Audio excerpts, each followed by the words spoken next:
اس کے ایمان کی تصدیق کریں. یعنی قول اور عمل دونوں ساتھ ساتھ چلیں گے، قول و عمل دونوں ساتھ ساتھ چلتے ہیں. تو قانون کی نگاہ میں تو ویسے اگر زمینی اس پہ دیکھیں تو ہر وہ شخص جو جس نے زبان سے کلمہ ادا کیا وہ اسلام کا اقرار کرتا ہے، لیکن جہاں تک حقیقی ایمان کا تعلق ہے وہ انسین ہے، وہ چھپا ہوا ہے، وہ آپ کے اندر ہے. اسی لیے آپ دیکھیں کہ جو منافق ہے، منافق جو ہے یہ بھی بظاہر اگر آپ دیکھیں حقیقی طور پہ تو وہ مسلمان ہی ہے نا. پورے قرآن مجید میں دیکھیں کہیں کوئی آیت یا الذین نافقو سے نہیں آئی، کہیں بھی منافق کو خطاب نہیں کیا گیا، بلکہ یا الذین آمنو میں جب خطاب کیا گیا ہے تو اس خطاب میں آپ کو مسلمان بھی ملتا ہے، مومن بھی ملتا ہے اور منافق بھی ملتا ہے. جس طرح سے وہ آیت ہے اس کو اسی طرح سے دیتا ہے. تو ایمان بیسیکلی یہی ہے. تو ایمان جس کا تقاضا قرآن اپنے ماننے والوں سے کرتا ہے وہ بنیادی طور پہ 5 چیزوں کے ساتھ منسلک ہے، جس کا ذکر یہاں بھی آیا ہے.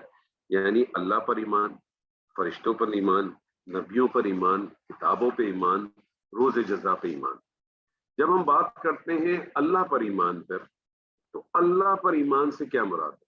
یعنی اللہ اس ہستی کا نام ہے جو زمین اور آسمان اور تمام مخلوقات کا خالق ہے، اور یہ نام ابتدائی سے پروردگار عالم کے لیے خاص ہے.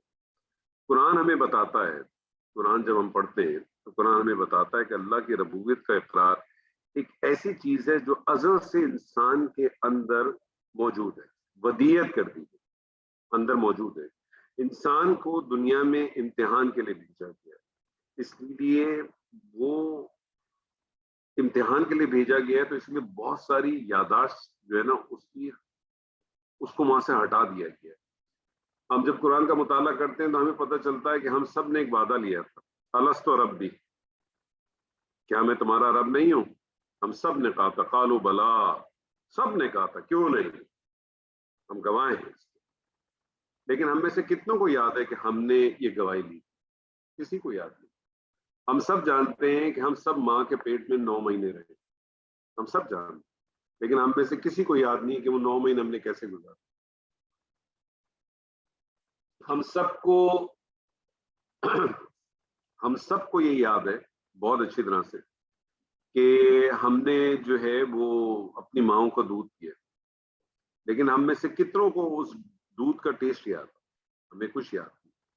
تو وعدہ تو ہم سے اللہ سبحانہ و تعالیٰ لے چکا ہے اور ودیت بھی کر چکا ہے، لیکن چونکہ امتحان ہے اس لیے ہم سے بہت ساری چیزیں اللہ تعالیٰ نے ہم سے یاداشت لے لی، لیکن اندر ہمارے ودیت فَأَلْهَمَهَا فُجُورَهَا وَتَقْوَاهَا ہمارے اندر موجود تھی ہے.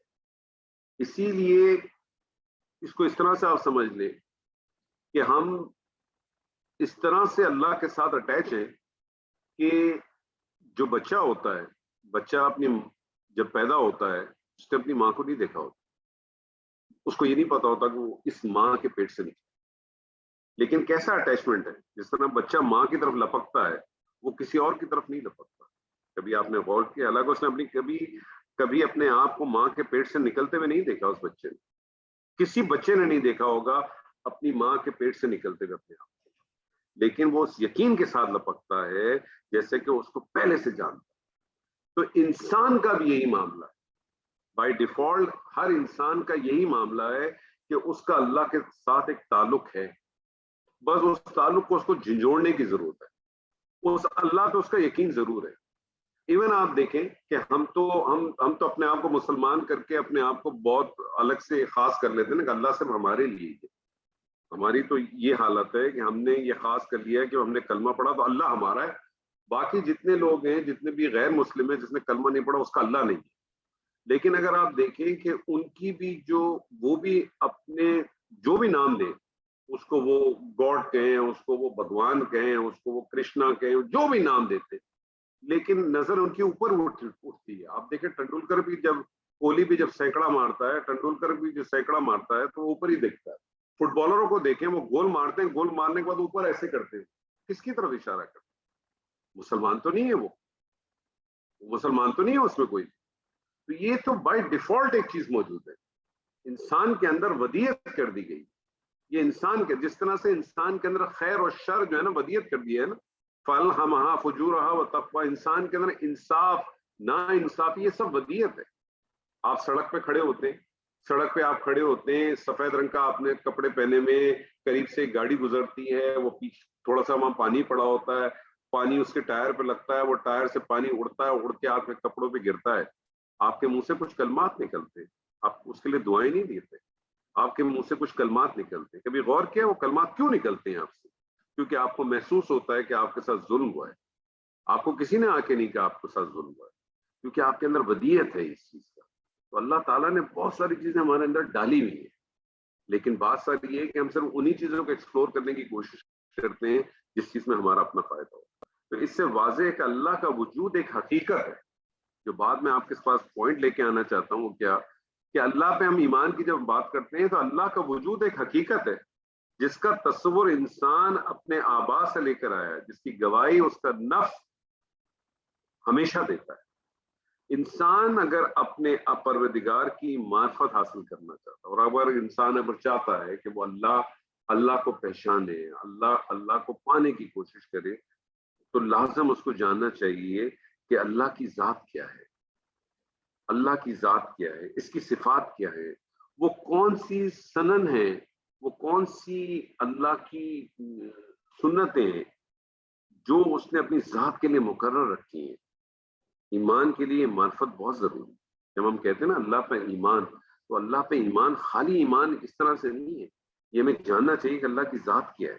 یعنی اللہ تعالیٰ کی ذات کے بارے میں قرآن نے پوری صراحت کے ساتھ واضح کر دیا ہے کہ وہ کسی طرح انسان کے ادراک میں نہیں آ سکتی. یہ بالکل واضح ہے. لا تدرک الابصار وہو یدرک الابصار، وہ کسی بھی انسان کے ادراک میں نہیں آتی، اس کی نگاہیں اسے نگاہیں نہیں پا سکتی ہے، وہ نگاہوں کو پا لیتا ہے. یہ بالکل واضح ہے. اللہ تعالیٰ نے جو حواس انسان کو عطا کیے ہوئے ہیں ان میں سے سب سے اہم جو ہے وہ بصارت دیکھنے کا ہے. اس کے لیے اس نے آنکھیں دی ہیں، مگر یہ آنکھوں کا حال بھی اس وقت ہے کہ اگر اطراف میں روشنی نہ ہو، اس کمرے کے اندر میں اگر جو لائٹیں بھی جل رہی ہیں ان کو اگر میں بند کر دوں تو میں باوجہ کہ میرے پاس آنکھیں موجود ہے میں دیکھنے سے قاصر ہوں. تو مجھے اس کو دیکھنے کے لیے اس بصارت کے باوجود بھی مجھے اطراف کی روشنی ضرور چاہیے. اس میں کوئی شبہ نہیں ہے کہ قیامت کے روز اہل ایمان والے اپنے پروردگار کو دیکھیں گے. قرآن خود کہتا ہے، قرآن کے اندر آیا ہے. لیکن یہ دیکھنے کے مختلف درجات ہیں. یہ دیکھنا ایسا نہیں ہوگا کہ جیسے میں اور آپ ایک دوسرے کو دیکھتے ہیں. ہو سکتا ہے یہ دیکھنا ایسے ہو جس طرح سے مطلب اس کے بارے میں لوگ کہتے ہیں کہ جو پردے جو ہیں وہ حجاب کے ہٹ جائیں گے. تو وہ دیکھنا ایسے ہی ہوگا کہ لوگ اپنے پروردگار کو ایسے ہی دیکھیں گے جیسے ہم سورج دیکھتے ہیں، تارے دیکھتے ہیں، چاند دیکھتے ہیں. اس طرح سے بھی دیکھنا ہو سکتا ہے. تو اللہ کی ذات کے اوپر اسی طرح سے اللہ کی صفات، اللہ تعالیٰ کی صفات ہیں. اللہ تعالیٰ کی جو صفات ہیں وہ کسی نہ کسی درجے میں انسان کی گرفت میں ضرور آتی ہیں اور اللہ تعالیٰ نے رکھی ہوئی ہیں. لیکن اس چیز کے اوپر بہت اچھی طرح سے آپ کو ذہن میں رکھنا چاہیے کہ جو اللہ کی صفات ہیں وہ اللہ کے ساتھ ہی ہیں، وہ کسی اور کے ساتھ نہیں ہیں. یعنی چاہے وہ کتنی انسان کے پاس بھی ہیں اور جتنی کچھ بھی ہے انسان کے پاس بھی جو کچھ نہ کچھ حصہ کہیں نہ کہیں سے آپ کو مل جاتا ہے، وہ اس کو آپ اس کے ساتھ جوڑ نہیں سکتے. یعنی ہم سب جانتے ہیں کہ رزق دینے والا اللہ کی ذات، یہ اللہ کی صفات ہے کہ اللہ جو ہے نا رازق ہے. لیکن دنیا میں بھی لوگ آپ کو کوئی نوکری دیتا ہے، کوئی آپ کو بزنس دیتا ہے، وہ آپ کا ایک اسباب بن سکتا ہے، سبب بن سکتا ہے. جس طرح سے کہتے ہیں نا کہ اسباب کو لینے میں، اسباب کو اختیار کرنے میں کبھی انکار نہیں ہے. آپ اسباب اختیار کر سکتے ہیں. آپ بیمار ہیں، آپ ڈاکٹر کے پاس جاتے ہیں، اپنے اسباب کیا نا. آپ اپنے گھر پہ نہیں بیٹھے رہتے کہ اللہ مجھے ٹھیک کر دے گا. اللہ چاہے گا تو اللہ ٹھیک کر دے گا. لیکن اللہ تعالیٰ نے ایک پروسیس بنایا ہے. ہر چیز کا ایک پروسیس ہے، آپ کو اس پروسیس کے تھرو چلنا ہے. تو اللہ تعالیٰ رازق ہے. اللہ تعالیٰ نے اسباب آپ کو دیے، اسباب آپ اختیار کریں، لیکن کسی اسباب پہ آپ توکل نہیں کر سکتے. یعنی میں یہ توکل کر لوں کہ مجھے اب میری جو ہے وہ دال روٹی اسی صورت میں چل سکتی ہے کہ مجھے فلانا شخص اگر میرے ساتھ کام کرے گا تو میں بچوں گا، نہیں تو میں نہیں بچ سکتا. یہ فلانا ڈاکٹر ہی میرا علاج کرے گا، یہ فلانا چیز ہی میرے ساتھ کرے گا تو میں بچ سکتا ہوں ورنہ نہیں بچ سکتا، تو یہ سب گڑبڑ ہے، یہ سب گڑبڑ ہے۔ پھر اسی طرح سے اللہ کی جو سنت ہے، یعنی اللہ تعالیٰ نے جو معاملہ اپنے بندوں کے ساتھ کرتے ہیں اور جس طریقے سے کرتے ہیں اسے قرآن میں سنت الہی سے تعبیر کیا گیا، اور اس میں کسی قسم کی کوئی تبدیلی، یعنی جب اللہ تعالیٰ کہتا ہے نا کہ جب اللہ تعالیٰ جیسے کہتا ہے وَلَا تَتَمَنُّوا فَضَّلَ اللَّهُ بِهِ بَعْضَكُمْ عَلَىٰ بَعْضٍ، تم یہ تمنا نہ کرو کہ اللہ نے اگر کسی کے اوپر فضل کیا تم سے زیادہ تو تم اس چیز کی تمنا نہ کرو کہ اس کے ساتھ ایسا کیوں کیا، میرے ساتھ ایسا کیوں نہیں کیا، یہ اللہ نے کیا ہے، اللہ کی منشا ہے، اللہ کی مرضی ہے، لیکن تم اللہ سے اپنا فضل مانگو، جتنا مانگنا ہے مانگو، اللہ کا ایک سسٹم ہے، اللہ کا ایک قانون ہے، اللہ اپنے اس قانون کے تحت چلتا ہے۔ اللہ جو ہے وہ شریعت کا پابند نہیں ہے، میں اور آپ شریعت کے پابند ہیں، مجھے اور آپ کو کیا کرنا ہے، ہم نے اس چیز کو اپنے ذہن میں رکھنا ہے۔ اسی طرح سے اللہ تعالیٰ نے دنیا امتحان کے لیے بنائی، انسان کی طبیعت میں جو کچھ ودیت ہے وہ اسی امتحان سے نمایاں ہوگا۔ نفس کے اندر جو بہت ساری چیزیں، علم کے جس طرح سے علم و عمل کے جس طرح سے درجات ہیں، جس طرح سے اس کے سامنے کھلتے ہیں، اور یہ ساری چیزیں اللہ تعالیٰ نے امتحان کے لیے بنائی ہے۔ اور کیوں بنائی ہے؟ تاکہ وہ دیکھ سکے کہ ہم میں سے کون جو ہے وہ ان امتحان سے گزرنے کے بعد بھی اللہ کے بتائے ہوئے احکامات پر، اللہ کی بتائی ہوئی چیزوں کو دیکھ کے اوپر چلتا ہے۔ تو اور پھر اسی طرح سے اللہ تعالیٰ نے ہدایت اور دلالت کا بھی قانون رکھا ہوا۔ قرآن نے بتایا کہ یہ ہدایت اس کی فطرت میں بھی ودیت ہے، جس طرح سے میں نے آپ سے پہلے کہا تھا فَأَلْهَمَهَا فُجُورَهَا وَتَقْوَاهَا، انسان کو اللہ تعالیٰ نے ہدایت بھی اس کے اندر ڈال دی ہے، اس کے اندر دلالت، ساری چیزیں ڈالی ہوئی۔ اللہ تعالیٰ نے کبھی اگر انشاءاللہ، میرے خیال میں ہم اس سبجیکٹ پہ تو نہیں کریں گے، لیکن اگر موقع لگے گا تو اس کو ضرور ہم کسی طرح سے اگر اٹیچ کر سکیں گے تو اٹیچ کریں گے۔ وہ جو سورہ نور کی آیت ہے جس کو آیت النور کہتے ہیں، سورہ نور کی آیت نمبر 35، تو اگر اس کا مطالعہ کریں تو آپ کو پتہ چلے گا ہر چیز اللہ تعالیٰ نے ڈال دی ہے، ہمارے اندر موجود ہے، اور کس طرح سے آپ اس ہدایت کو لیتے ہیں۔ اللہ تعالیٰ کہتا ہے نا اللہ جسے چاہتا ہے ہدایت دیتا ہے اور جسے چاہتا ہے گمراہ کرتا ہے، لیکن اگر آپ اس آیت کو اسی کانٹیکس میں لے لیں کہ اللہ جسے چاہتا ہے ہدایت دیتا ہے اور اللہ جسے چاہتا ہے گمراہ کرتا ہے، تو پھر میرے ہاتھ میں تو کچھ ہے ہی نہیں، میرے ہاتھ میں تو کچھ بھی نہیں ہے۔ پھر جب میرے ہاتھ میں کچھ نہیں ہے تو پھر مجھے اللہ سزا کیوں دے گا؟ پھر تو مجھے سزا نہیں دینی چاہیے، پھر تو یہ تو میرے ساتھ تو بڑا ظلم و زیادتی والا معاملہ ہوتا ہے۔ ایسا نہیں ہے، بہت ہی فائن لائن ہے، اس فائن لائن کو ہم کو انڈرسٹینڈ کرنا چاہیے۔ اللہ ہدایت دیتا ہے، جو چاہتا ہے ہدایت لینا اسے اللہ ہدایت دے گا، اور جو چاہتا ہے گمراہی لینا اسے اللہ گمراہ دے گا۔ جب اللہ کہتا ہے نا کہ اللہ جسے چاہتا ہے اللہ وہ تو عز من تشاء وہ تو ذل من تشاء، تو وہ بھی ترجمہ تو بالکل وہی بنتا ہے، اللہ جسے چاہتا ہے عزت دیتا ہے، اللہ جسے چاہتا ہے ذلت دیتا ہے۔ تو اگر اللہ نے یہ ڈیسائیڈ کر ہی دیا ہے مجھے ذلیل کرنے کا، یا اللہ نے یہ ڈیسائیڈ کر ہی لیا ہے کہ اللہ نے مجھے عزت دینی ہے، تو پھر میں کیوں اس کے اوپر انگلی اٹھاتا ہوں کہ یہ چور ہے، یہ بے ایمان ہے، یہ آج یہاں کا لیڈر کیوں ہے، یہ یہاں کا مالک کیوں ہے، یہ یہاں کا بادشاہ کیوں ہے؟ مجھے کہنا ہی نہیں چاہیے، تو اللہ کی طرف سے۔ لیکن بات ساری اس کو اس اینگل سے نہیں دیکھنا۔ جو چاہتا ہے کہ اللہ اسے عزت دے تو اللہ نے اس کا طریقہ کار بتا دیا، اور جو چاہتا ہے اللہ اس سے ذلت دے تو اللہ نے اس کا بھی طریقہ بتا دیا۔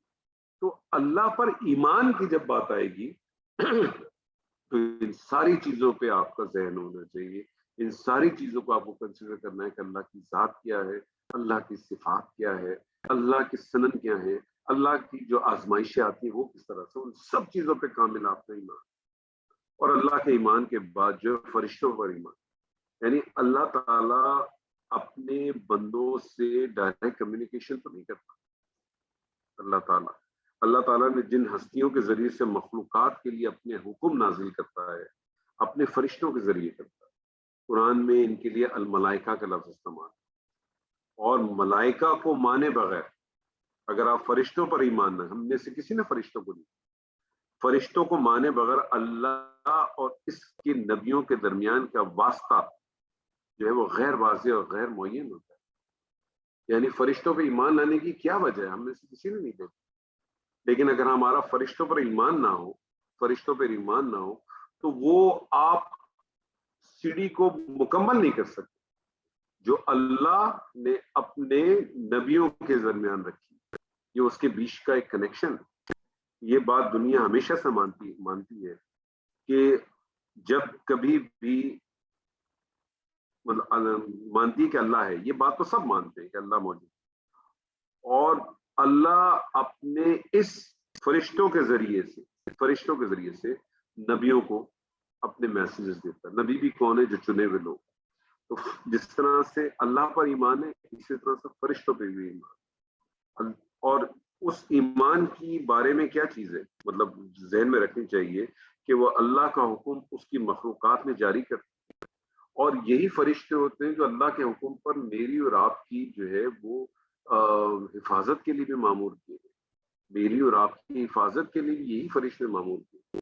یہ فرشتے جنہوں نے سجدہ کیا تھا, یہ سجدہ کرنے کی بنیادی وجہ بھی یہی, کیونکہ یہ اللہ کی بیوروکریسی ہے, اور اس بیوروکریسی نے سجدہ کرنے کے بعد اس چیز کو ایگری کیا تھا کہ جو کچھ اللہ نے اس مخلوق کے لیے رکھا ہے اس کے لیے وہ کسی قسم کا بیچ کے اندر انٹرفیئر نہیں کرے گی.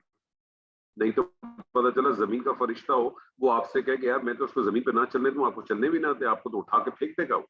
آپ ایک قدم آگے بڑھا اور 4 قدم آپ کو پیچھے پھینک دے گا. نہیں, بلکہ وہ تو تمہاری میری اور آپ کی حفاظت کے لیے موجود, میری اور آپ کی دعا کرنے کے لیے موجود. اور جس طرح حکم لے کے اترتے ہیں اسی طرح سے اللہ کی بارگاہ میں پیشگی کے لیے بھی عروج میں بھی جاتے ہیں, اور وہ نبیوں پہ وحی بھی نازل کرتے ہیں. پھر اسی طرح سے نبیوں پر ایمان. اللہ تعالیٰ نے جن ہستیوں کے ذریعے بنی آدم کو احکامات اور ہدایت کا اہتمام کیا ہے وہ نبی کے ذریعے کیا. اور نبیوں کو کیوں لانے کا جو مقصد ہے وہ کیا ہے؟ پہلی چیز تو یہ کہ انسان کی فطرت میں جو کچھ ودیعت کیا ہے اس کی یاد دہانی کرائے. ہمارے اندر سب موجود ہے.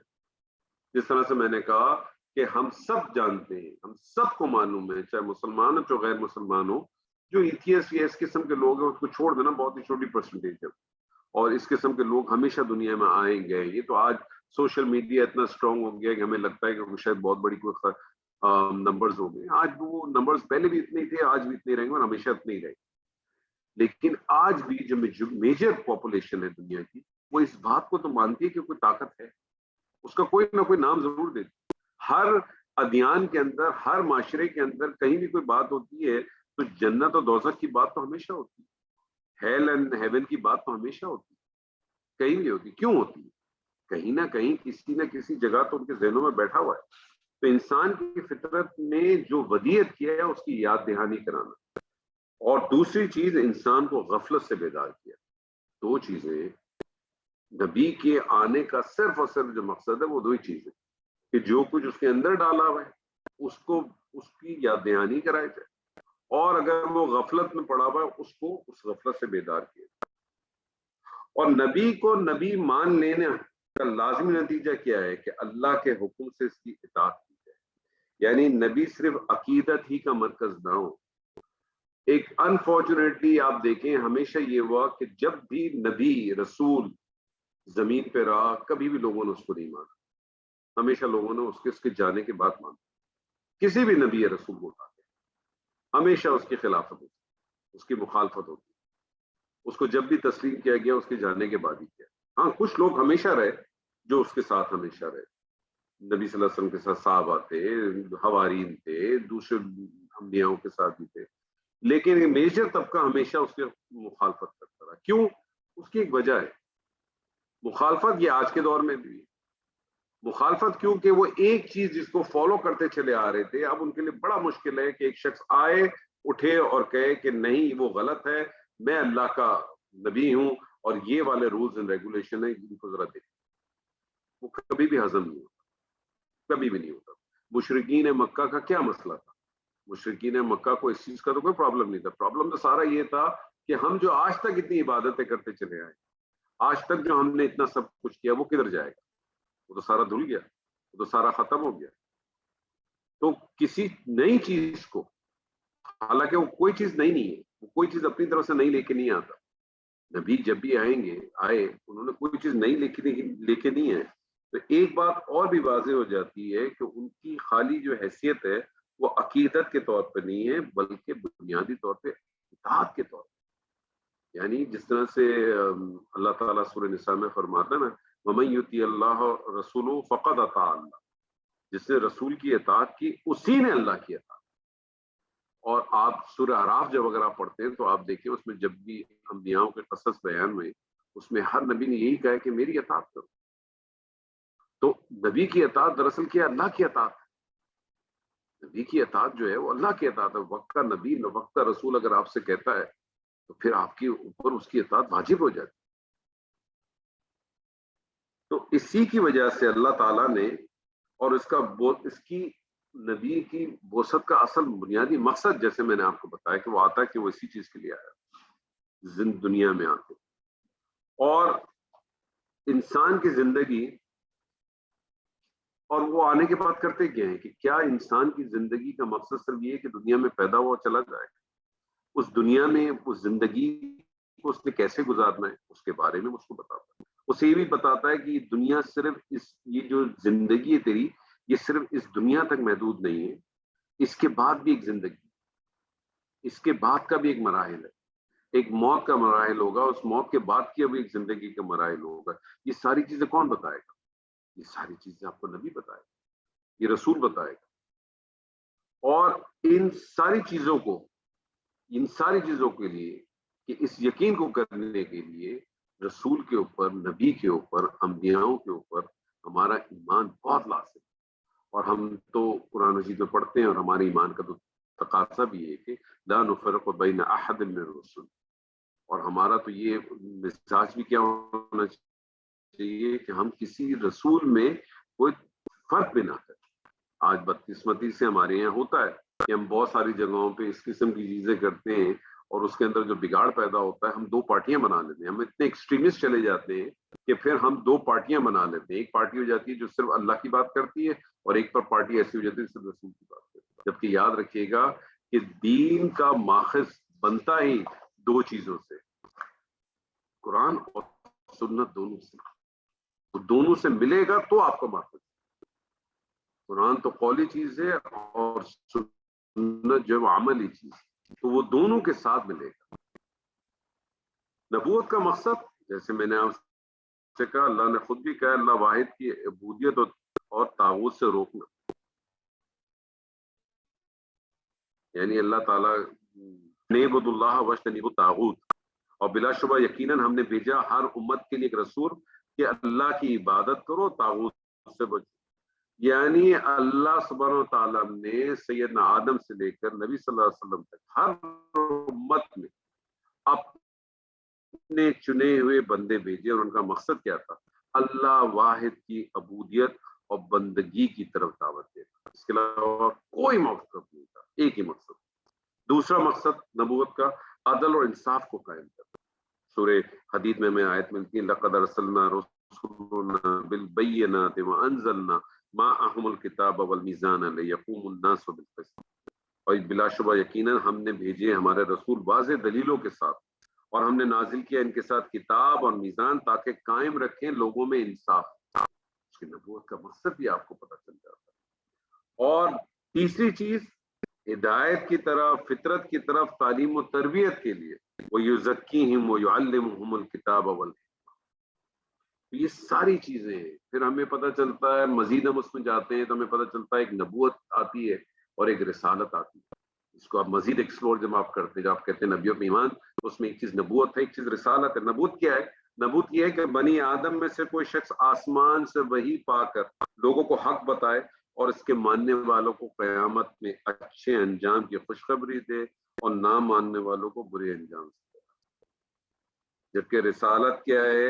یہ ہے کہ نبوت کے منصب پر جو فائز ہے, نبی ہے, وہ اپنی قوم کے لیے اس طرح اللہ کی عدالت بن کر اس قوم کے سامنے عدالت بن کر زمین پر چلتی پھرتی اللہ کی عدالت بنتا ہے کہ اگر قوم اس کو جھٹلائے تو اس کے بارے میں اللہ کا فیصلہ اسی دنیا میں نافذ کرے اور حق کا غلبہ عملاً قائم کرے.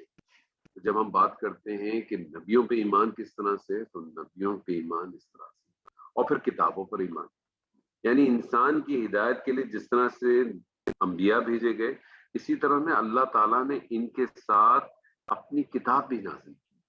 یہ کتابیں اس لیے نازل کی ہیں کہ اللہ کی ہدایت لکھی ہوئی ہو اور خود اس کے الفاظ میں لوگوں کے پاس موجود. اور آج آپ یہ دیکھیں اللہ سبحانہ و تعالیٰ کا یہ کتنا بڑا ہم پر احسان ہے. اس سے پہلے تو جتنی کتابیں اس سے پہلے آئیں اس کتابوں میں, تمام کتابوں میں کہیں نہ کہیں کسی نہ کسی جگہ پہ تعریفیں ہوگی, لیکن یہ کتاب جو آج ہمارے سامنے موجود ہے اس کتاب میں تو کسی قسم کی کوئی تعریف نہیں, شوشے کی بھی تعریف ہو. ہاں مانوی تعریف ہو سکتا ہے, ترجمے کے لحاظ سے بہت سارے لوگوں نے کہیں نہ کہیں مانوی لحاظ سے کی ہو, لیکن عربی ٹیکسٹ کے حوالے سے آپ دیکھیں تو ایک شوشے کا بھی فرق ہے. اللہ تعالیٰ نے خود اس کی حفاظت کا انتظام کیا. تو وہاں جو ہم نے پڑھا سورہ اثر میں ایمان کے بارے میں, اس ایمان کو آج ہم نے دیکھا کہ وہ ایمان ایکسپلور ہوتا ہے فردر. وہ ایمان ایکسپلور ہوا, وہ ایمان کیا ہے کہ اللہ پر ایمان, اللہ کے فرشتوں پر ایمان, اس کی کتابوں پہ ایمان, اس کے نبی پہ ایمان, اور روز آخر کے اوپر ایمان. اب یہ بڑا سوال آتا ہے کہ بات تو نیکی کی ہو رہی ہے, بات تو نیکی کی ہو رہی تھی, وَلَكِنَّ الْبِرَّ, کہ اور نیکی نہیں ہے, کیا نہیں ہے, کس کے لیے ہے, اور اس کا تعلق ایمان سے کس طرح سے بنتا ہے. اور ایمان کے اندر بھی آپ نے دیکھا کہ پہلی چیز تھی کہ اللہ کے ساتھ اور یوم الآخر, اور پھر فرشتے, اور پھر کتابیں, اور پھر نبی. یعنی دو چیزیں ہو گئی. ایک تو چیز ہو گئی کہ ایمان باللہ اور آخرت کے ساتھ, اور دوسری چیز ہو گئی وہ ایمان بالرسالہ. تو کیا کنیکشن بنتا ہے, مطلب اس نیکی کا ایمان کے ساتھ کیا کنیکشن بنے گا. نیکی جیسے میں نے آپ کو ابتدا میں کہا تھا کہ ہر انسان کا ایک تصور ہے, نیکی کا کوئی نہ کوئی تصور اس کے پاس موجود ہے. کوئی انسان کسی کو کھانا کھلانا نیکی سمجھتا ہے, کوئی کسی کی فیس بھرنا نیکی سمجھتا ہے, کوئی کسی کی میڈیکل کی دوائی لینا نیکی سمجھتا ہے, کوئی مسجد کی تعمیر کرانے میں کو نیکی سمجھتا ہے, کوئی مسجد میں پنکھا لگانے کو کوئی نیکی سمجھتا ہے, کوئی کنواں کھلوا دے گا. یعنی کوئی نہ کوئی تصور انسان نے بنایا ہو. ہم پڑھتے ہیں, ہم نے پڑھا ہے قرآن مجید میں کہ وہ جو لوگ تھے مشرکین مکہ تھے, ان کی عبادت یہ تھی کہ وہ سیٹیاں مارتے تھے اور تالیاں بجاتے تھے. سیٹی مارتے تھے اور تالیاں بجاتے تھے, وہ ان کی نظر میں ایک طریقے کا تھا. پھر ہمیں اسی طرح سے کتابوں میں ملتا ہے کہ خانہ کعبہ کا طواف جو ہے وہ بغیر لباس کے بالکل بہانہ ہو کے وہ طواف کرتے تھے, نیچرل اس کے اوپر, اور سمجھتے تھے کہ شاید یہ بھی ایک طریقے کار ہوگا. پھر ہمیں اسی طرح سے ملتا ہے کہ وہ شرطیں لگاتے تھے, اور شرطیں لگانے کے بعد جب وہ جو بھی جوا کھیلتے تھے یا جو بھی شرطیں لگاتے تھے, وہ شرطیں لگاتے تھے اس میں سے جو شخص ہار جاتا تھا وہ ایک بڑا سا اونٹ مطلب ہوتا تھا, شرط لگا کے اس اونٹ کو ذبح کرتا تھا اور باقی لوگوں میں کھلا دیتا تھا. تو وہ شرط کے پیسے گھر لے کے نہیں جاتے تھے, وہ لوگوں میں کھلا دیتے. تو تصور ہر دور میں موجود رہے. تو اب دو چیزیں ہیں. انسان یہاں دیکھیں اللہ نے کہا کہ نیکی, میں اگر اس کے ترجمے کو دوبارہ آپ کے سامنے اگر رکھوں کہ اصل نیکی اس کی ہے جو ایمان لایا اللہ پر اور یوم آخر پر. اس پہلے پارٹ کو ہم لے لیتے ہیں, فرشتوں پر اور کتابوں اور انبیاء کو ہم سیکنڈ پارٹ میں. تو پہلا پارٹ آ گیا کہ نیکی کو آپ نے ریلیٹ کر دیا کہ وہ اللہ پر ایمان لایا اور یوم آخر پہ لے کے آیا. تو بہت سارے لوگ جو نیکی کرتے ہیں اس کی ایک وجہ یہ ہو سکتی ہے کہ وہ جنت کا حصول چاہتے ہیں. تو جنت کا حصول چاہتے ہیں تو اس کا مطلب آخرت کے اوپر اس کا ایمان ہوگا تو ہی وہ جنت کا حصول چاہے گا, ادروائز تو نہیں چاہے گا. ایک ایسا شخص ہے وہ نیکی اس لیے کرنا چاہتا ہے کہ وہ آگ سے بچنا چاہتا ہے. وہ چاہتا ہے کہ اس کو یہ نہیں پتا جنت ملے گی, لیکن کہتا ہے یار میں آگ سے بچ جاؤں, میں یہ آگ برداشت نہیں کر سکتا. یہ بھی ایک تصور ہو سکتا ہے. ایک شخص ایسا بھی ہو سکتا ہے کہ جو نیک کام اس لیے کرنا چاہتا ہو یا نیکی اس لیے کرنا چاہتا ہو کہ وہ چاہتا ہے کہ اس سے اس کا رب راضی ہو. جس طرح سے ہم صحابہ کے بارے میں پڑھتے ہیں کہ رضی اللہ عنہم ورضوا عنہ, ایک یہ تصور بھی ہو سکتا ہے. یعنی کوئی نہ کوئی چیز تو ہوگی نا, کوئی نہ کوئی چیز ہوگی جو اس کو ریلیٹ کرے گی. اب سوال یہ پیدا ہوتا ہے کہ میں نیکی کیسے کروں, میں کس کو نیکی سمجھ رہا ہوں. کیا میں لوگوں کو پانی پلانے کو نیکی سمجھ رہا ہوں, کیا میں مسجدوں میں مسجد تعمیر کرنے کو نیکی سمجھ رہا ہوں، یا میں نیکی جو ہے وہ کنواں کھدوانے کو نیکی سمجھ رہا ہوں؟ میں کس کو نیکی سمجھ رہا ہوں؟ یا تو یہ ہو کہ میری سیلف کریٹڈ ہو کہ میں جس چیز کو نیکی سمجھوں، یا پھر میں نیکی سمجھوں اس کو کہ جو اللہ کے چوزن لوگ ہوں، اللہ کے چوزن لوگ ہیں، وہ جو مجھے بتائیں گے میں اس کو نیکی سمجھوں۔ اسی لیے اللہ نے یہ نہیں کہا کہ اللہ پر ایمان لاؤ اور آخرت پر ایمان لاؤ، اسی لیے اللہ نے پھر اپنی 3 مزید چیزوں کو بتایا کہ ان تینوں چیزوں پہ بھی ایمان لاؤ، جو کہ ایمان بالرسالہ بنے۔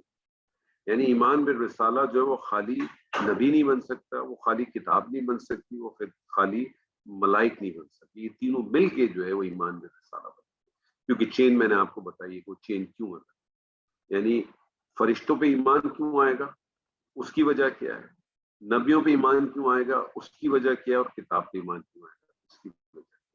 تو اب میرے پاس نیکی کے 2 راستے رہتے ہیں۔ ایک راستہ تو یہ ہو جائے گا کہ میں خود سے ڈیسائیڈ کروں کہ یہ کام نیک ہے اور یہ کام نیک ہے، ایک تو یہ۔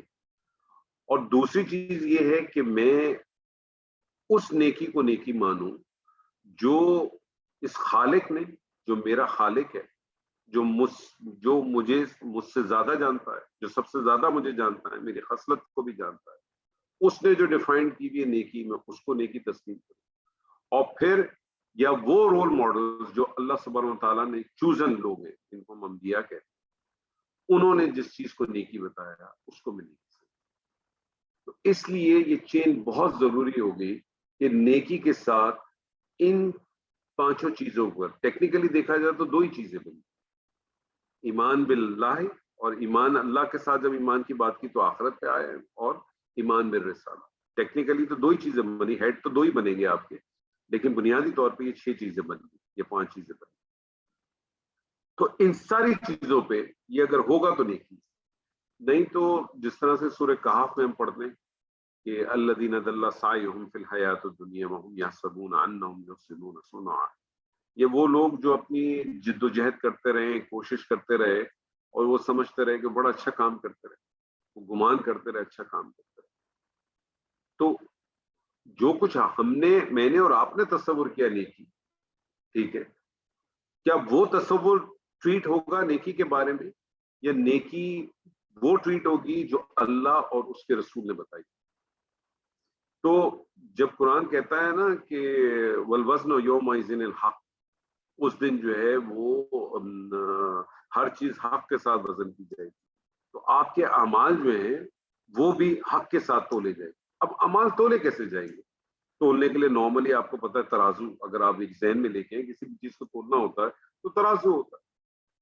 آج کل کی نیو ٹیکنالوجی کو اگر آپ چھوڑ دیں تو جس کے اندر بلٹ ان جو ہے وہ اس کے ویٹس اندر موجود ہوتے ہیں، اب آپ پلیٹ فارم ہوتا ہے، پلیٹ فارم پہ کچھ چیز رکھتے تھے، وہ انڈیکیٹر آ جاتا ہے، ایل ای ڈی لگا ہوتا ہے، اس پہ ویٹ آ جاتا ہے۔ لیکن اگر آپ جو پرانے زمانے کے یا جو آج تک کا جو ترازو کا جو ہمارے ذہن میں تصور آتا ہے کہ ایک اس طرح سے پلڑا ہوگا، اس کے 2 پلڑے ہوں گے، ایک ترازو اس طرح سے ہوگا، اس کے 2 پلڑے ہوں گے، اس میں ایک طرف آپ جو ہے وہ جس چیز کو تولا جاتا ہے اس کو رکھ دیتے ہیں، اور دوسری پلڑے میں آپ کچھ اسٹینڈرڈ ویٹس رکھتے ہیں جو اس کو میجر کرتا ہے۔ تو آپ کے جو اسٹینڈرڈ جو اللہ کہتا ہے کہ اس دن سارے تمہارے آپ ہر چیز کو تولا جائے گا، تو تولا کیسے جائے گا؟ وہ اسٹینڈرڈ ویٹس ہوں گے، یعنی جو آپ نے عمل کیے ہیں، جو آپ نے نیکیاں کی ہیں، اس کو ویٹ کرنے کا طریقہ کار کیا ہو، یعنی اس کا طریقہ کار یہ ہوگا کہ وہ اس کا حکم اللہ نے دیا ہو، اس کا طریقہ کار آپ کو نبی صلی اللہ علیہ وسلم کی سنت سے ملا ہو، اور آپ کا اخلاص، یہ تینوں چیزیں ہوں گی تو آپ کا ایک اسٹینڈرڈ ویٹ کیلکولیٹ ہوگا۔ اگر یہ تینوں چیزیں موجود نہیں ہیں یا ان تینوں چیزوں میں کوئی کمی بیشی ہے تو پھر ویٹ آپ کا نہیں ہوگا۔ اللہ تعالیٰ نے آپ سے کہا نماز پڑھے، اللہ تعالیٰ نے تو آپ سے کہا نا نماز پڑھے، لیکن اللہ تعالیٰ نے نماز کیسے پڑھنی ہے یہ تو ہمیں نہیں بتایا، یہ ہمیں ہمارے امیاؤں سے ملا، ہمیں ہمارے نبی صلی اللہ علیہ وسلم سے ملا۔ تو نبی صلی اللہ علیہ وسلم نے طریقہ کار بتایا نماز پڑھنے کا، اب مجھے نماز اپنے نبی کے طریقے سے پڑھنی ہے، اور نبی صلی اللہ علیہ وسلم کے طریقے کو میں کہاں سے لوں گا؟ میں وہ تواتر کی یا جو سب سے ہائیسٹ لیول کی جو احادیث ہوں گی میں ان سے لے کے اس کو ڈرائیو کروں گا اور مجھے مل جائے گی۔ اب میں وہاں کسی اپنی خواہشات کی پیروی نہیں کر سکتا وہاں. مجھے وہاں اپنی خواہشات کی پیروی نہیں کرنی چاہیے کہ میں اس فلانے مسلک کے ساتھ بلونگ کرتا ہوں اس لیے میں یہ فلانی چیز میں نہیں کروں گا کیونکہ وہ یہ مسلک نہیں کرتا. مجھے یہ نہیں دیکھنا چاہیے. مجھے یہ دیکھنا چاہیے کہ میرے اللہ کے رسول نے اس چیز کو کیسے کیا, کیونکہ اللہ کے رسول کی جتنی بھی سنتیں ہیں وہ میں مستند احادیث سے لوں گا, اور مجھے مستند احادیث جتنی بھی مجھے ملے چاہے وہ میرے مسلک کے فیور میں جائیں یا اگینسٹ میں جائیں, مجھے اسے ایکسیپٹ کرنا چاہیے. مجھے اس کے اندر اس چیز کو نہیں دیکھنا چاہیے کہ وہ میں اس سے اپنے مسلک سے باہر چلا جاؤں گا کہ مسلک کے اندر آؤں. تو میرا عمل کون سا قبول ہوگا؟ میرا عمل اسی صورت میں قبول ہوگا کہ جس کا حکم اللہ نے دیا, جس کا طریقہ مجھے نبی صلی اللہ علیہ وسلم سے ملتا ہے, اور میرا اپنا اخلاص کیا.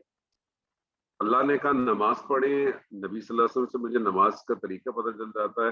میں فجر کی رکعت جو ہے وہ 2 کے بجائے 4 پڑھتا ہوں. دیکھیے ہے نا, زیادہ پڑھ رہا ہوں. کیا میں پڑھ سکتا ہوں؟ کیا وہ 4 رکعت قبول ہوں گی؟ کیا وہ 4 رکعت قبول ہو سکتی ہیں؟ کیوں قبول ہوں گی؟ نماز پڑھنے کا ہی حکم دیا ہے. میں نمازی تو پڑھ رہا ہوں, اچھا کام ہی تو کر رہا ہوں. میں ایک رکعت میں 2 سجدے, 2 کی جگہ 4 سجدے کرتا ہوں. کیا کر سکتا ہوں میں نہیں کر سکتا. تو نیکی جو پہلی چیز جو ہمیں پتہ چل جاتی ہے وہ کیا ہے کہ نیکی کو ریلیٹ کر دیا. جب اللہ تعالیٰ نے اس کو ریلیٹ کر دیا کہ تمہارا ایمان ہونا چاہیے اللہ کے ساتھ, آخرت کے ساتھ, اللہ کی کتابوں کے ساتھ, اس کے فرشتوں کے ساتھ, اس کے نبی کے ساتھ, تو اس کے کیا معنی ہو گیا کہ تمہاری نیکی جو ہے وہ ریلیٹ ہوگی ان ساری چیزوں کے ساتھ. جب میں کہتا ہوں اللہ کے ساتھ میرا ایمان ہے, اللہ پہ میرا ایمان ہے, میرا آخرت پہ ایمان ہے, اور میرا نبی پر ایمان ہے, تو مجھے آخرت کی خبر, میرے ساتھ آخرت میں کیا معاملات ہونے, ان ساری چیزوں کی خبر تو مجھے میرے رسول سے ملی نا, مجھے میرے نبی سے ملی. تو جو میرے لیے اب جو بھی تصور ہے, میرے جو بھی تصور ہوگا, جو بھی چیز ہوگی, وہ اسی پیرائے میں چلے.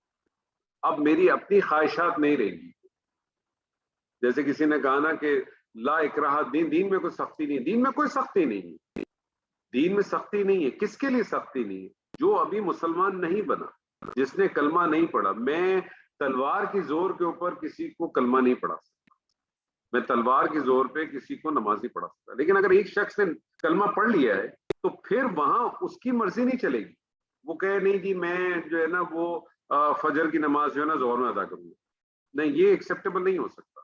یا وہ کہے کہ میں 2 نہیں میں 6 سجدے کروں گا, یا وہ یہ کہے کہ میں 2 رکعت نہیں میں 8 رکعت پڑھوں گا. یہ ایکسیپٹیبل نہیں ہو سکتا, یہ ایکسیپٹیبل نہیں ہوگا. تو اس دین کے اندر جو رعایت ہے وہ اپنی جگہ پر, لیکن اس کے جو نارمز ہوں گے وہ کس بنیاد پہ چلیں. وہ جب ہم کہتے ہیں واطیعوا اللہ واطیعوا الرسول, اللہ تعالیٰ نے ایک قانون دیا نا آپ کو سورہ نساء کے. اللہ تعالیٰ نے کیا کہا؟ یا ایھا الذین آمنوا اطیعوا اللہ واطیعوا الرسول واولی الامر منکم. اے لوگوں جو ایمان لائے ہو, اطاعت کرو اللہ کی اور اطاعت کرو رسول کی اور اولو الامر کی جو تم میں سے. اللہ تعالیٰ نے تینوں کو کہا. یعنی اس کو بھی تھوڑا سا آپ سمجھیں, اس کو بھی تھوڑا ایکسپلور کریں. یعنی اللہ کی اطاعت اور رسول کی اطاعت, رسول بھی وہی کہتے ہیں جو اللہ کہتے ہیں. اور جب اولو الامر کی بات آ گئی تو اولو الامر کی بھی وہی بات مانی جائے گی جو اللہ اور اس کے رسول کی اطاعت کے اندر ہو. ایسا نہیں ہو سکتا کہ اللہ کی اطاعت بھی ہے, رسول کی اطاعت بھی ہے, اور اولو الامر کی ایک تیسری اطاعت ہے. ایسا نہیں ہے. اطاعت جو ہوگی وہ اللہ اور اس کے رسول کی اطاعت کے تابع ہوگی. آپ ماں باپ کا حکم مانیں, استاد کا حکم مانیں, اپنے اماموں کا حکم مانیں, اپنے بزرگوں کا حکم مانیں, اپنے حاکموں کا حکم مانیں, جس چیز کا آپ مان کریں, کوئی ایشو نہیں ہے. لیکن ایک بات ذہن میں رہنی چاہیے کہ ان کا کوئی بھی حکم جو ہے اللہ اور اس کے رسول کے حکم سے باہر نہیں ہو سکتا, اس کے اندر ہی رہے. فَإِن تَنَازَعْتُمْ فِي شَيْءٍ, اور اگر کسی چیز میں کوئی تنازع ہو جائے, کسی چیز میں کوئی آپ کا کوئی سمجھے کوئی ڈسکرمنیشن آ جائے, کوئی کسی قسم کا کانفلکٹ کھڑا ہو جائے, تو پھر اللہ نے کیا کہا؟ وَإِن تَنَازَعْتُمْ فِي شَيْءٍ فَرُدُّوهُ إِلَى اللَّهِ وَرَسُولِهِ, تو اس کو لوٹا دو کہاں؟ اللہ اور اس کے رسول کی طرف. اولی الامر کو یہاں سے ہٹا دیا گیا. کیا اس قانون کو اللہ سبحانہ و تعالیٰ نے جو یہ قانون ہمیں دیا, کیا ہم اس قانون کے اوپر اپنے آپ کو رکھتے ہیں؟ ہماری کتنے بھی کوئی بھی چیز ہوتی ہے, ہمارے جتنی بھی چیزیں ہوتی ہیں, کبھی ہم اس کو اس پیرائے میں سوچا ہے کبھی ہم نے آج تک کہ ہم نے اپنی اللہ تعالیٰ نے ہمیں ایک قانون بتا دیا، اللہ تعالیٰ نے بالکل واضح الفاظ کے اندر ایک چیز بتا دی، کیا ہم نے کبھی کوشش کی اس چیز کے اوپر؟ ہم نے کبھی کوشش کی؟ ہم نے کبھی کوشش نہیں کی۔ میں آپ کو اس کی مثال اس طرح سے دے دوں کہ ہم دین کے معاملے میں صرف اور صرف جو ہے نا وہ تقلید بیس پہ چلتے ہیں۔ تقلید کس چیز کو کہتے ہیں کہ کسی شخص کی بات کو تسلیم کر لینا بغیر اس سے کسی قسم کی جرح کیے پر، کسی قسم کی اس سے آپ سوال جواب نہ کریں، جو جس طرح سے اس نے کہہ دیا آپ نے اس کو قبول کیا اور اس کو آپ نے لپیٹا۔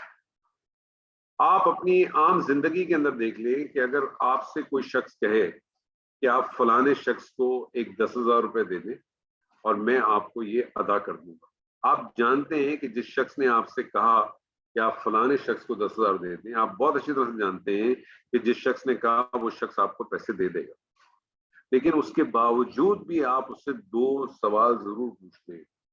خیریت ہے؟ کیوں دینا چاہ رہے ہو؟ یار مجھے تو وہ بندہ صحیح نہیں لگتا، لیکن بہرحال آپ کہہ رہے ہو تو میں دے دیتا ہوں۔ آپ کچھ نہ کچھ جرا کرتے ہو اس کے ساتھ۔ اور ایک شخص آپ کے سامنے بیٹھتا ہے اور آخرت کے بارے میں یا آپ کو دنیا کے بارے میں آپ کو ساری چیزیں کہہ دیتا ہے، اور آپ میں اتنی ہمت نہیں ہوتی ہے، اتنی کوشش نہیں کرتے آپ کہ آپ اس سے پوچھیں کہ یہ جو تم مجھے بتا رہے ہو، یہ جو مجھے کچھ نیکی کا جو راستہ تم بتا رہے ہو، یہ مجھے تم فلانے جو چیزیں کہہ رہے ہو کہ یہ مجھے کرنی چاہیے، بڑی نیکی، اس کا بڑا فائدہ ہے، اس کی کوئی دلیل ہے، اس کا کچھ ثبوت ہے؟ کبھی نہیں، ہم ہمت بھی نہیں کر پاتے۔ تو اللہ تعالیٰ نے اس چیز کو، پہلی چیز تو اللہ نے یہ بتا دی کہ نیکی کے جو تصور تم نے اپنے پاس بنائے ہیں، وہ جو کچھ بھی تم نے بنائے وہ تمہارے پاس ہوں گے۔ جیسے میں نے آپ سے پہلے بھی کہا نا کہ نیکی کا کوئی نہ کوئی تصور تو ہر ایک کے پاس ہے ہی، ہر ایک نے کوئی نہ کوئی تصور بنا دیا، لیکن اللہ سبحانہ و تعالیٰ نے کہا کہ نیکی پہ جانے سے پہلے تو پہلی چیز تو یہ بنیادی سمجھ لو کہ تم کو اس نیکی تک جانے کے لیے جو پرائمریلی کام کرنا ہے وہ تو پہلے ایمان پہ لے کے آ جاؤ، پہلے تو ان چیزوں پہ ایمان رکھو، پھر ہم بات کرتے ہیں کہ نیکی کیا ہے۔ پھر اللہ تعالیٰ یہاں سے اب بات شروع کرتا ہے کہ نیکی کیا ہے، اور آپ یہ دیکھیں کہ وہ جب اللہ تعالیٰ نے یہ بات شروع کی کہ نیکی کیا ہوگی، تو یہاں سے پھر ہمیں جو دوسرا سبجیکٹ مل جاتا ہے، یعنی ایمان کے بعد اب یہاں سے عمل صالح کا ہمیں سبجیکٹ مل جاتا ہے کہ جب اللہ تعالیٰ فرماتا ہے کہ وہ کیا چیز ہے کہ وَآتَ الْمَالَ عَلَىٰ حُبِّهِ ذَوِي الْقُرْبَىٰ وَالْيَتَامَىٰ وَالْمَسَاكِينِ وَابْنِ السَّبِيلِ۔ تو یہاں سے ہمیں پتہ چلتا ہے کہ جو عمل صالح کی جو دوسری، جو وہاں سورہ اثر کے اندر جو دوسری چیز تھی، وہ یہاں فردر کھل جاتی ہے، جس کو ہم کہتے ہیں خدمت خلق ہے یا انسانی ہمدردی۔ اور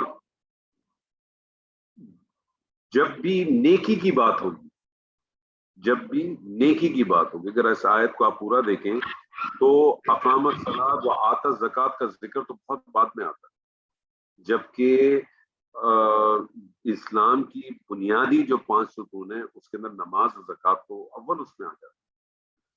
تو جب یا ذہن میں رکھیں کہ جب بھی نیکی کی بات ہوگی تو ترتیب یہی رہے گی جو اس آیت میں، اور جب جو ہے وہ بنیادی اسلام کے ستونوں کی بات ہوگی تو پھر وہ ترتیب رہے گی، پھر وہ والی ترتیب رہے گی۔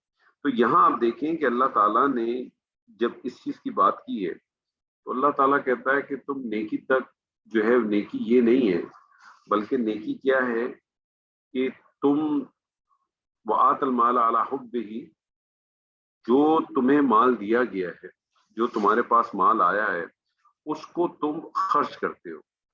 اس کو تم کس پہ خرچ کرتے ہو اس کی تو بات ہو رہی ہے، لیکن اس سے پہلے آپ دیکھیں، اور دیا اس نے مال اس کی محبت میں۔ وہ کون لوگ ہیں، وہ کیا کرتے ہیں، نیکی کی کیا چیز شرط بتائی کہ وہ مال خرچ کرتے ہیں اللہ حبی ہی۔ اب اللہ حبی ہی کے 2 معنی آ سکتے ہیں۔ ایک معنی تو یہ آ سکتا ہے کہ وہ اللہ کی محبت میں خرچ کرتا ہے، اور اس کا ایک معنی یہ بھی آ سکتا ہے جو مجھے زیادہ بہتر لگتا ہے، جو مجھے زیادہ اٹریکٹ کرتا ہے۔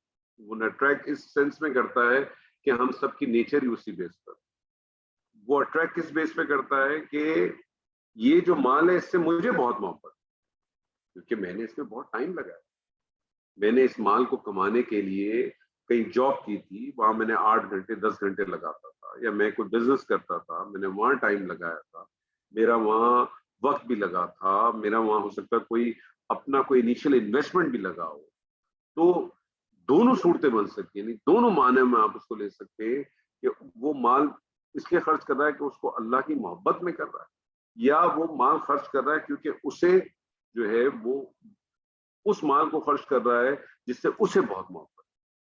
اور یہ مال خرچ کس پہ ہونا ہے؟ ذوی القربہ، یعنی سب سے پہلی چیز تو بتا دی، یہ ترتیب کو ذہن میں رکھیں آپ اچھی طرح سے، اور کہ سب سے پہلی چیز آپ کے قرابت دار، یعنی قرابت دار سے مرادیں یعنی آپ کے قریبی عزیز جو مشکل اور تکلیف میں۔ اب سوال یہ پیدا ہوتا ہے کہ ہم اپنا مال بدقسمتی سے اپنوں پہ نہیں خرچ کرتے، ہم اپنا مال دوسروں پہ خرچ کرتے ہیں۔ کیوں؟ کیونکہ قرابت دار میں آپ کے اپنے عزیز بھی آ سکتے ہیں اور آپ کے جاننے والے بھی آ سکتے ہیں، آپ کے اپنے لوگ بھی آ سکتے ہیں اور آپ کے جاننے والے بھی آ سکتے ہیں۔ آپ نے ہم لوگوں کا رویہ یہ رہا ہے کہ ہم اب ماڈ لوگ ہو گئے، تو ہم جوائنٹ فیملی اور ان ساری چیزوں سے تو باہر چلے ہی گئے، لیکن ہم نے چلیں جوائنٹ فیملی کو اگر ہم اس وقت آرگیومنٹ نہ بنائیں اور ہم کہیں کہ جوائنٹ فیملی تو چلے جی اسلام میں نہیں ہے اور اس کو بھی ایکسیپٹ کر لیں، لیکن اسلام کے اندر صلہ رحمی تو ہے نا۔ تو ہم نے جب جوائنٹ فیملی سے باہر ہوئے تو ہم نے صلہ رحمی بھی ختم کر دی، یعنی پہلے ایک گھر کے اندر جو ہے وہ 6 بھائی رہتے تھے اپنی 6 بیویوں، سب اپنی اپنی بیویوں کے ساتھ بچوں کے ساتھ رہتے تھے۔ اب وہ اس کے اندر آ گیا کہ نہیں، سب کو انڈیپینڈنٹ ہونا چاہیے، یہ جو ہے نا، کیونکہ اسلام ہمیں صرف انہی چیزوں میں نظر آتا ہے، یہ بھی یاد رکھ لیجیے، اسلام بھی ہمیں جو ہے نا صرف انہی چیزوں میں نظر آتا ہے کہ نہیں وہ میری بچیاں ہیں وہ اور ان کے بیٹے ہیں، پردہ بھی نہیں ہو سکتا، اور یہ جو ہے نا شرعی طور ہمیں شریعت بھی اسلام بھی دین بھی جو ہے نا اس معاملے میں بہت اچھی طرح سے یاد آ جاتا ہے کہ آپ کے گھر کے اندر وہ جو ہے نا وہ 6 بھائی رہتے تھے، اور اب 6 کی جب شادیاں ہو گئی، جب تک ایک کی شادی ہوئی تھی تب تک کوئی مسئلہ نہیں ہوا، 1 سے 2، 2 سے 3، 6 کی شادی ہو گئی۔ اب اسلام جو ہے نا امڑ آ جاتا ہے ہمارے گھروں میں، اسلام جو ہے نا زمین میں سے نکل کے آ جاتا ہے، پیدا ہو جاتا ہے۔ چلے بہت اچھی بات ہے، کسی بھی طریقے سے ہو گیا، کوئی مسئلہ نہیں، لیکن کیا اس کے معنی ہے کہ صلہ رحمی بھی ختم ہو جائے؟ اب پہلے تو آپ ایک گھر میں تھے تو آپ کو حالات بھی معلوم، اب ظاہر ہے 6 بھائی رہتے تھے تو ضروری تو نہیں کہ 6 کے 6 کے ایک ہی جیسے حالات ہو سکتا ہے کوئی اس میں کمزور ہو سکتا ہے کوئی ایسا ہو کہ جو بات صحیح نہیں کر سکتا ہو، کاروبار میں صحیح نہ ہو، یا اس کو کسی وجہ سے ہینڈی کیپ ہو، اس کا کوئی ہاتھ خراب ہو، اس کا کوئی پیر خراب ہو، لیکن سب الگ الگ ہو گئے ماشاء اللہ۔ تو اب صلہ رحمی بھی ختم، تو صلہ رحمی ختم ہے، آپ کو معلوم ہی نہیں کہ کس کے کیا حالات۔ اب آپ اپنا مال جو ہے وہ دوسروں پہ تو خرچ کر رہے ہیں، اپنے ماموں پہ، اپنے خالہ پہ، اپنے بھائی پہ، اپنی بہن پہ، اس میں نہیں خرچ کر رہے کیونکہ آپ کو اس کے بارے میں معلوم ہی نہیں، آپ کو یہی نہیں معلوم کہ آپ کے بھائی کے حالات کیا ہیں، آپ کو یہی نہیں معلوم کہ آپ کی بہن کے حالات کیا ہیں۔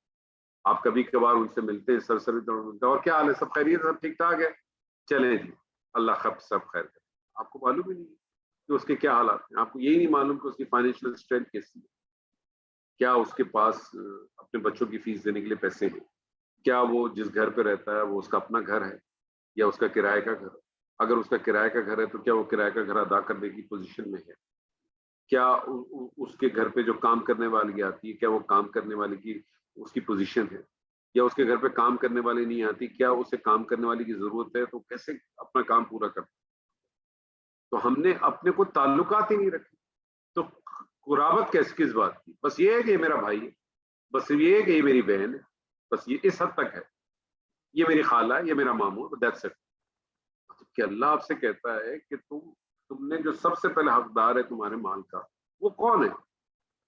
تو جو تمہارے قرابت دار ہیں، اور قرابت دار سے مراد صرف تمہارے اپنے رشتے دار ہی نہیں ہے، تمہارے محلے والے بھی۔ ہم میں سے کسی کو پتہ ہے، ہم اپنے گھر سے نکلنے میں پتہ ہے کہ میرے محلے میں جو میرا برابر والا گھر ہے اس میں کیا پریشانی ہے، کوئی سسٹم ہے ہمارے پاس؟ اللہ نے تو یہ سسٹم بنا کے دیا ہے، اللہ تو آپ کو سسٹم بنا کے دے رہا ہے۔ ہم سب باتیں کر رہے ہیں دین کی، ہم سب بات کر رہے ہیں کہ ہم حاکمیت قائم کر دیں گے، ہم دین کو قائم کر دیں گے، ہم بڑی بڑی نیکیوں کی بات کرتے ہیں. رمضان لگا ہوا ہے, آج آپ دیکھیں افطار کا جب ٹائم ہوتا ہے کراچی کے اندر, وہ بڑی بڑی افطاریں لگی ہوتی ہیں, حسن اس پہ 1000 آدمی کی افطار. پتہ چلے محمد علی پہ چلے جائیں تو وہاں لگی ہوئی ہے, بنس روڈ پہ چلے جائیں تو وہاں لگی ہوئی ہے, وہ فلانے کے گھر پہ جناب وہ تراویح کا اہتمام ہو رہا ہے, 500 آدمی آ رہے ہیں, بفے لگا ہوا ہے, وہ فلانی جگہ پہ چلے. یہ ساری چیزیں چل رہی ہیں. کیوں؟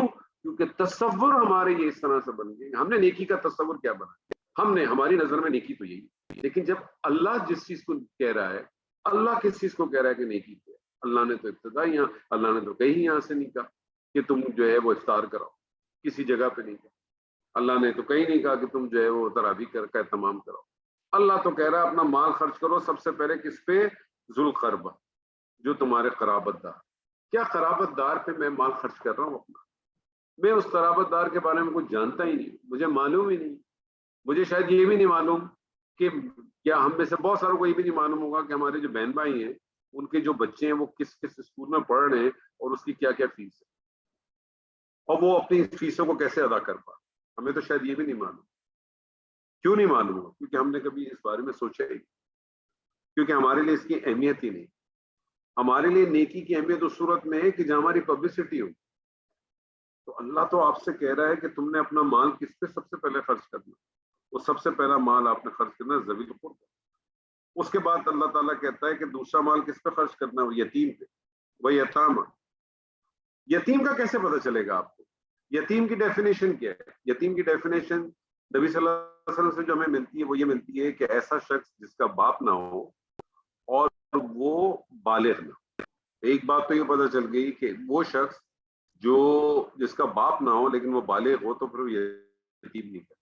ایک تو یہ بھی کلیریفائی ہو گیا. اب مزید آگے بڑھتے ہیں. آپ کو پتہ کیسے چلے گا؟ آپ تو اپنے محلے میں آپ کو پتہ چل سکتا ہے کہ آپ کے محلے میں یتیم کون, اور اللہ تو کہہ رہا ہے تم نے اس پر مال خرچ کرنا, لیکن آپ کو تو معلوم ہی نہیں, کیونکہ ہم نے تو اپنا ایسا کوئی سسٹم بنایا ہی نہیں.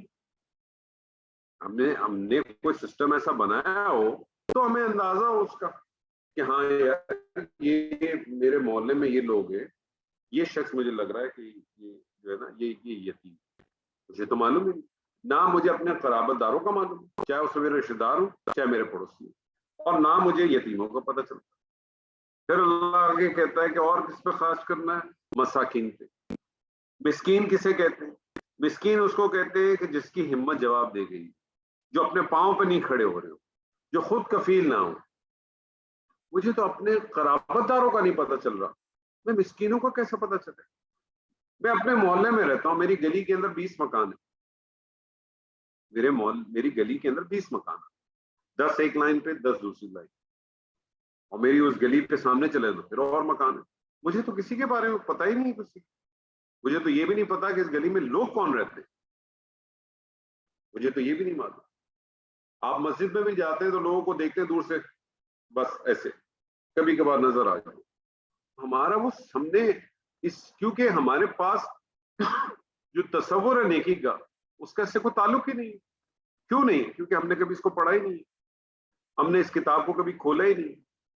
کتاب ہم سے, جو میں نے آپ سے کل بھی بات کی تھی کہ جو یہ کتاب ہم سے بیان کرتی ہے, جو کچھ یہ کتاب ہم سے بیان کرتی ہے, اور جو نبی صلی اللہ علیہ وسلم کی سیرت ہم سے بیان کرتی ہے, اور جو کچھ ہم پریکٹیکلی کرتے ہیں اس میں زمین آسمان کا فرق ہے.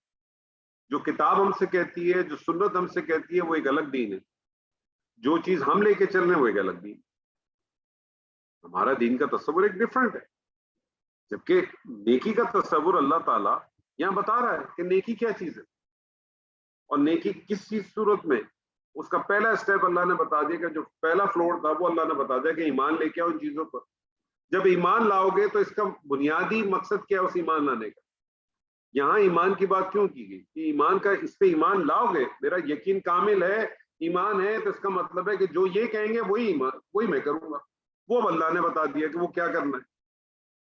اللہ نے بتا دیا کہ سب سے پہلے کہ وہ اپنا مال جو ہے, جو پسندیدہ مال ہے, وہ کس پہ خرچ کرنا ہے؟ وہ ذی القربہ پہ کرنا ہے, وہ یتیم پہ کرنا ہے, وہ مسکین پہ کرنا ہے, وہ اپنے سبیل.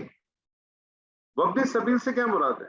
یعنی جو حالت ہے سفر میں ہو. ارے مجھے کیسے پتا چلے گا کہ میرے اس محلے میں, اس مسجد کے اندر جو اس وقت 100 آدمی اس وقت تھے عشاء کی نماز میں, جو تراویح میں 500 آدمی تھے، اس میں سے کتنے میں بتا سکوں گا کہ اس میں سے کتنے لوگ جو ہے وہ حالت سفر کے؟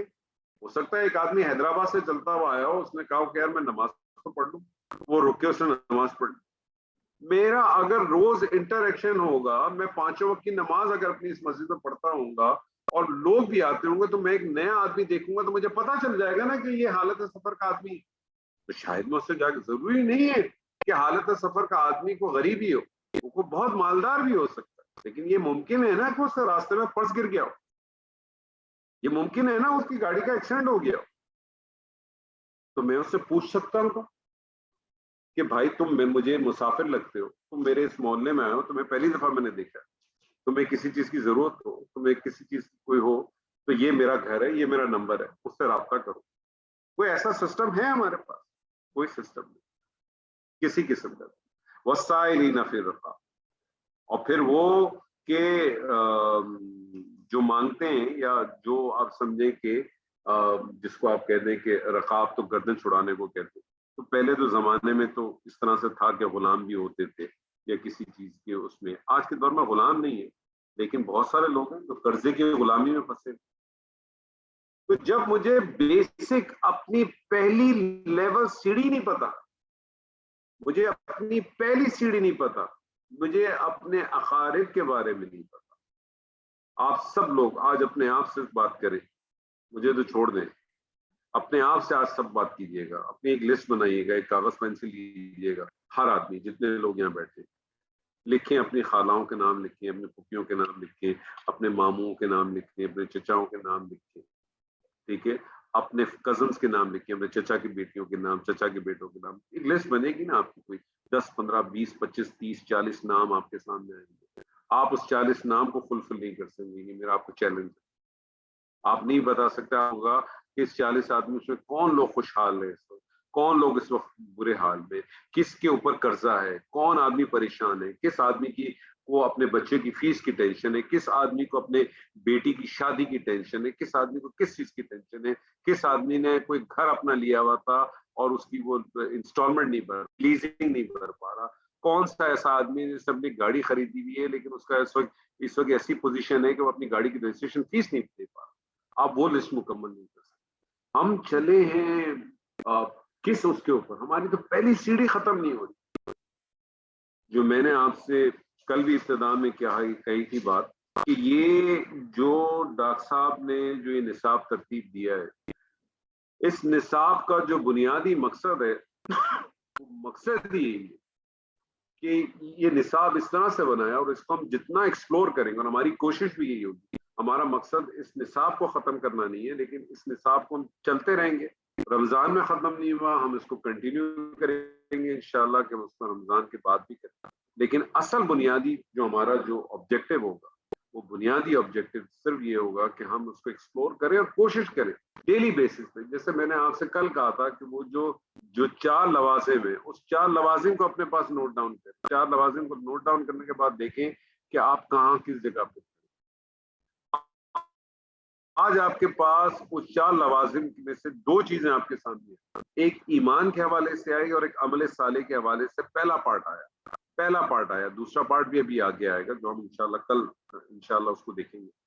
لیکن جو پہلا پارٹ آیا اس حد تک دیکھیں اپنے آپ کو، ایمان میں اپنے آپ کو ٹٹولیں کہ آپ ایمان میں کس جگہ سے کھڑے، کیا آپ ایمان میں اسی جگہ پہ کھڑے جو مطلوب تھا، اور پھر اسی طرح سے آپ اپنے آپ کو ٹٹولیں کہ جو عمل صالح کی بات آئی، میں اس میں کہاں کھڑا ہوں، کس جگہ پہ کھڑا ہوں۔ اللہ تو مجھ سے کہہ رہا ہے کہ میں اپنا پسندیدہ مال جو ہے میں نے کس پہ خرچ کرنا ہے، میں نے کس کے اوپر خرچ کرنا ہے، میں کہاں کھڑا ہوں، تو پتہ چلے گا ہم بہت دور کھڑے۔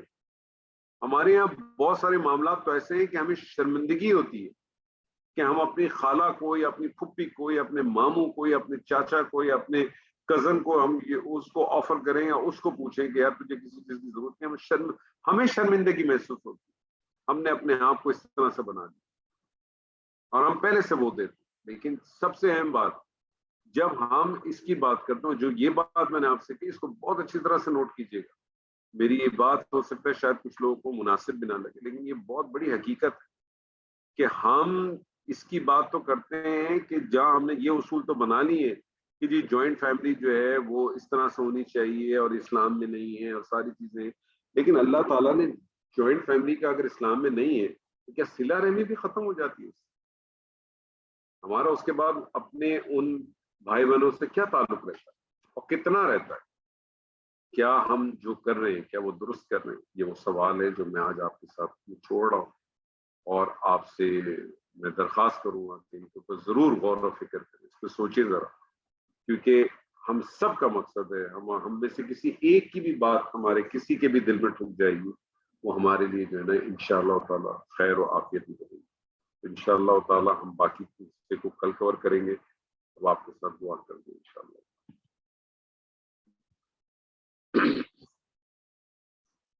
اللهم ربنا لك الحمد كما خلقتنا ورزقتنا وهديتنا وعلمتنا وفرجتنا عنا.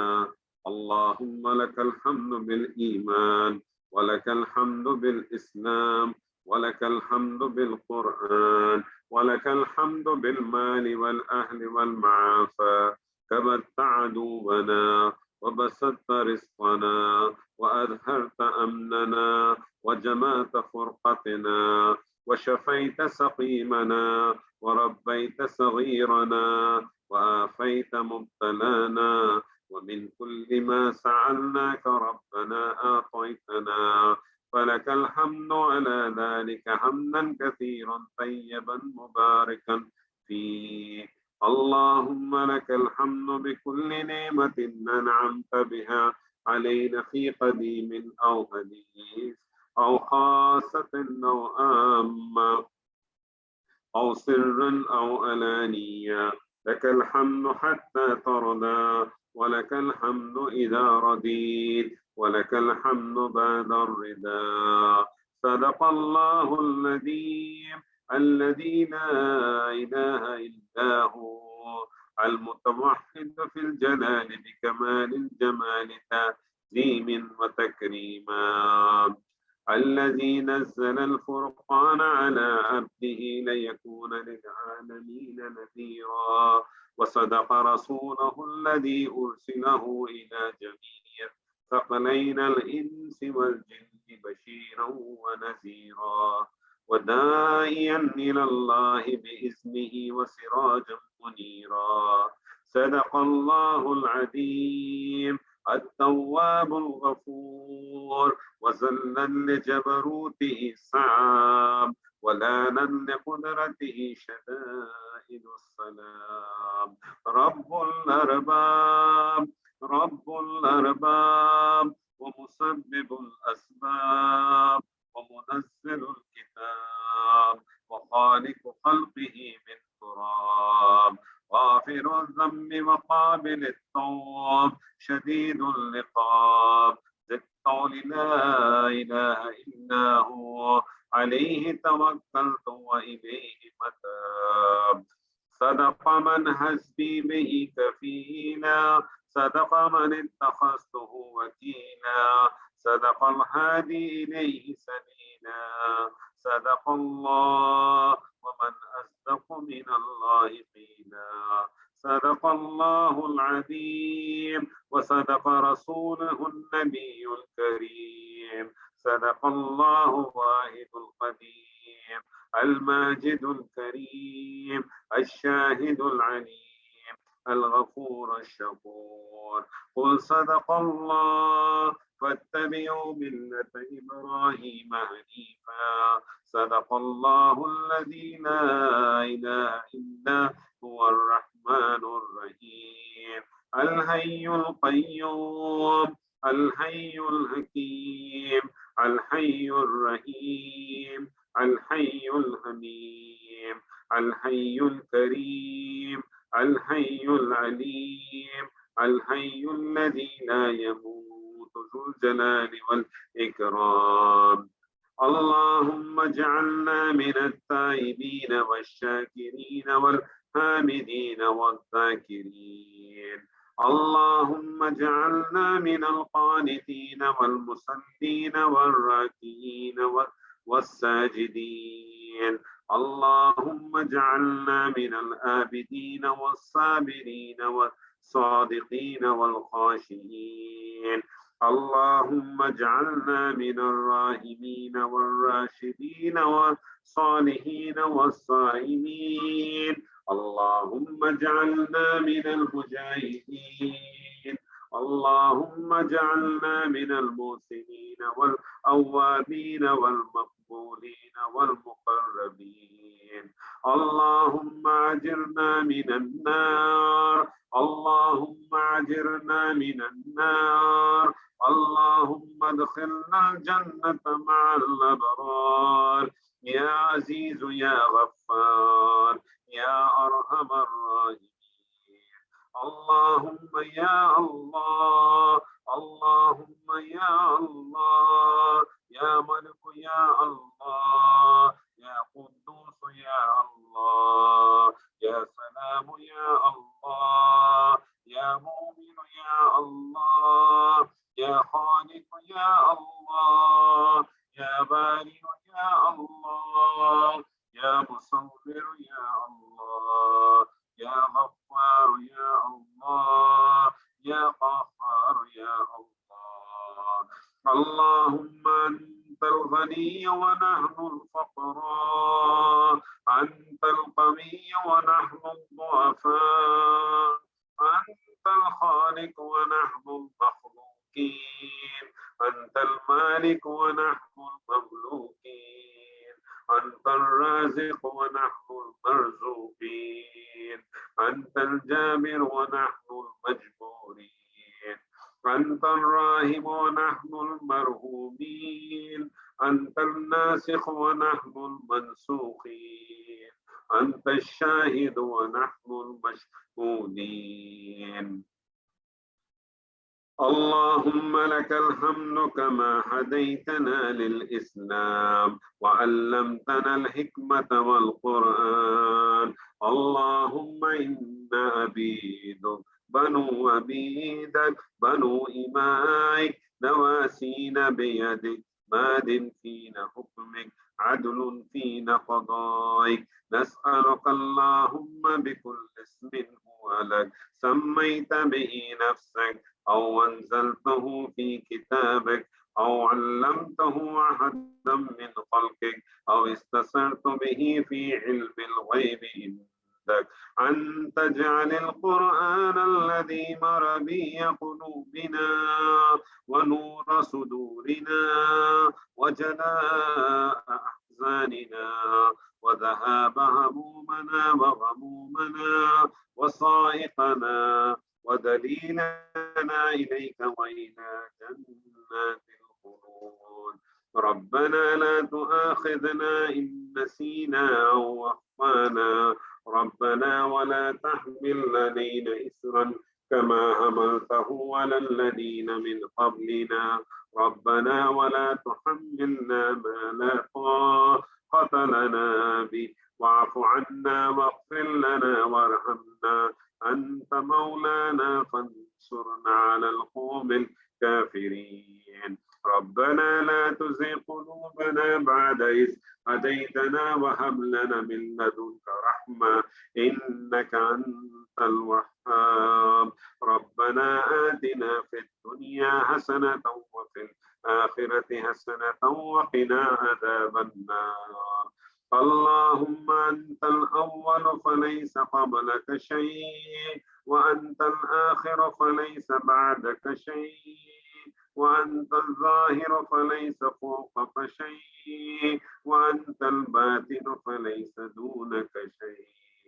اللهم صل على محمد ما ذكره الذاكرون الأبرار وصل على محمد ما تعاقب الليل والنهار وصل على محمد والمهاجرين والأنصار. سبحان ربك رب العزة عما يصفون وسلام على المرسلين والحمد لله رب العالمين.